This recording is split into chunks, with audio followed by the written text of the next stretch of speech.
What's going on, YouTube? Welcome back to another video. So today is Friday, so I'm supposed to have a track day tomorrow, which is Saturday, but it's gonna be the second track day I'm gonna miss because there's gonna be rain specifically on just that day when I have a track day. A random Saturday, for some reason there's just rain. So out of so far, I just did one. I bought three track days essentially, and then yeah, I've been, I've been basically only rode one. So far, I'm still gonna keep trying. I'm gonna buy a couple more tickets later down the month when it's closer to summer. I know it's gonna be hot, and it is what it is. But it's just this weather thing. It's not being nice to me. So far, the Supermoto is back to stock trim. I mean, street trim. As you can see here, I put everything back. Turned out, the bike just performed amazing. Like I have no complaints about this bike. I know power could be a little bit better, but you can't. It's a Supermoto, right? It's good for everything, but not the best at anything. So it's the best at having fun. So that's what it's good at. So you can't. You can only ask for so much, before you go to basically a different motorcycle altogether. So what I envisioned about getting this when I got this bike is exactly what I got. You got the good. You can. Of course, I spent a lot on the bike so far. There's gonna be, like I said, one last thing that's come in here. I'll give you guys a hint. Here it is. So we have the compan that still has to go on because that's very helpful. Actually, that was affecting me at the track because I don't know what gear or what RPM I was. Sometimes I hit the limiter, and I mean it's just so hard to gauge. So I think around 80 miles per hour, 90 miles per hour, I have to shift up. That's kind of where I was gauging it before I hit the limiter, because when I hit the limiter, you just kind of lose steam a little bit. So I have the clutch slave cylinder as well as I don't know, I think it's a thing to upgrade these. It's not, I don't really need it. There's nothing wrong with my stock one. I just kind of want to, it's like a nicer billet one. And this is the most crucial part. I want to talk about this on this video because it's not really, after riding the Supermoto on the track, I thought I would need these, but good thing I haven't installed it, but I'm still gonna install it. This is the RCS 15 Brembo master cylinder, brake master cylinder. As you can see, I also have a caliper coming, so you'll see that on a follow-up video. But I'm just going to talk about brakes on specifically the 690 SMC platform, because the engine braking is so strong on this. Either you attribute that as a good thing or a bad thing. You don't really need a whole lot of front brake. Thunderhill is a very high-speed track, and going from 120, as soon as you let go of the throttle, the bike just slows down. Also, the wind, you're parachuting into the brake. I'm barely really braking with the front brake, so I thought I was gonna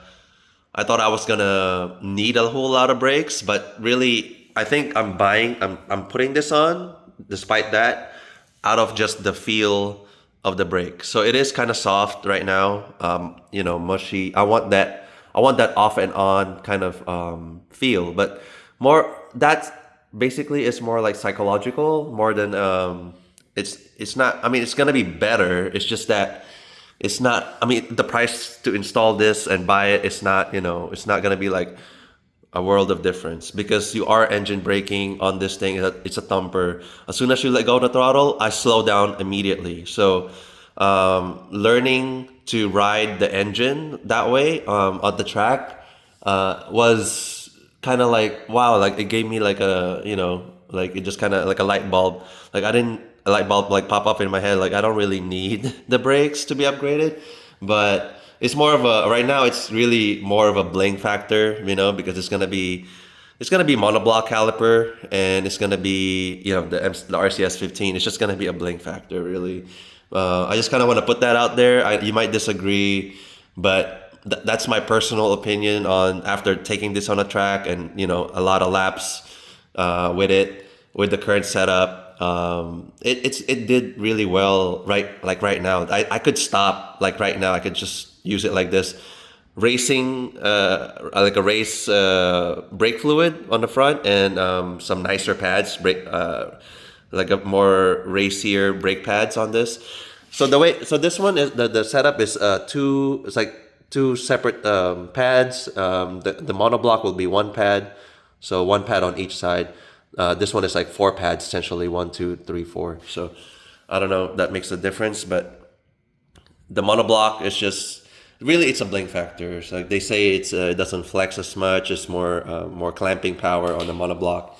But on this platform, with the engine braking so strong, it's like I'm kind of like it's a lot of money that I didn't have to spend. But as far as bling goes, it's so cool to see. It is so cool to see to upgrade this.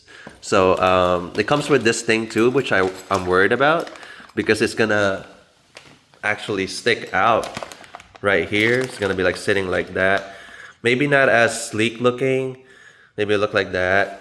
So they make a blacked out one.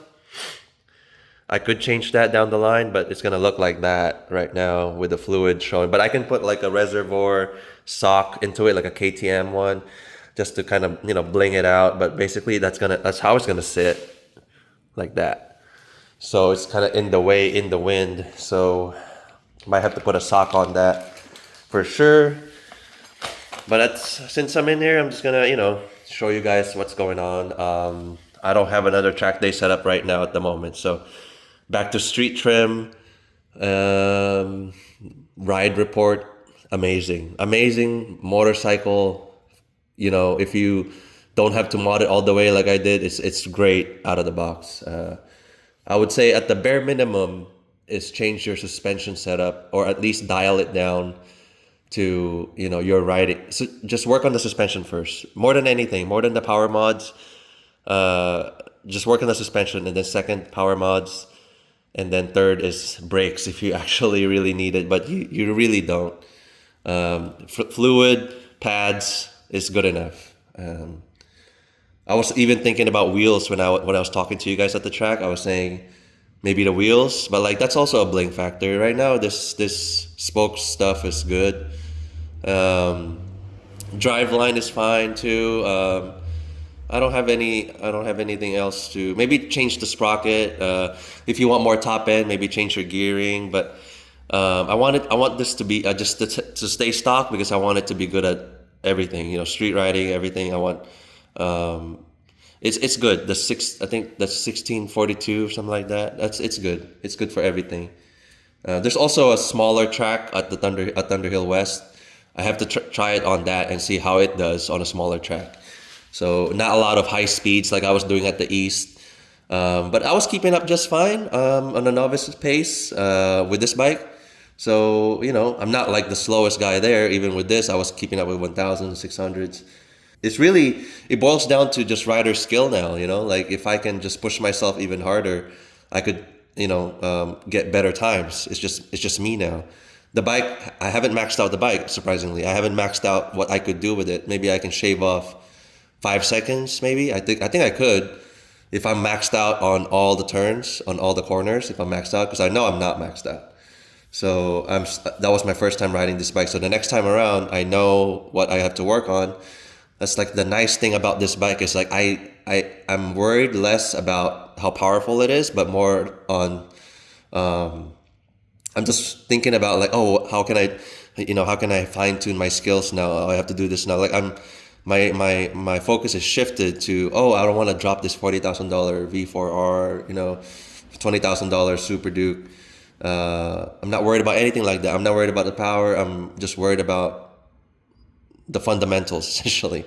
I'll work my way up again, when I'm feeling like it, but I'm really enjoying what this is giving me right now. Like it's just the pure riding, just pure riding and pure fun is what it's giving me.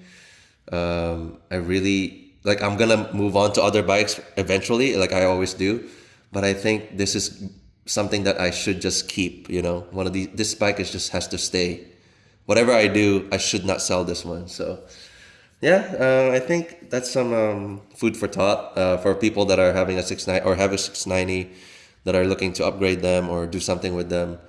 You don't really need much. Right out of the box, they got it really good. If you're a light person, like lightweight, you don't have to do the suspension mods that much that I did, because I did a full cartridge kit and a rear shock spring change. You probably just have to turn on the clickers and then you'll be good if you're like 170, 180, something like that. I'm 220 pounds. That's why I have to change everything. And the way I use it, the front fork is too weak. If I'm gonna, because I'm doing the fast track and hard braking and stuff like that. So I need it to carry me in those things. So, but other than everything else is fine. It's just fine. Yeah. I don't know. I think that's pretty much covers everything. Tires are great on it. Stock. The S21s, they're good. I'm probably gonna buy them again if this is worn out. Uh, yeah.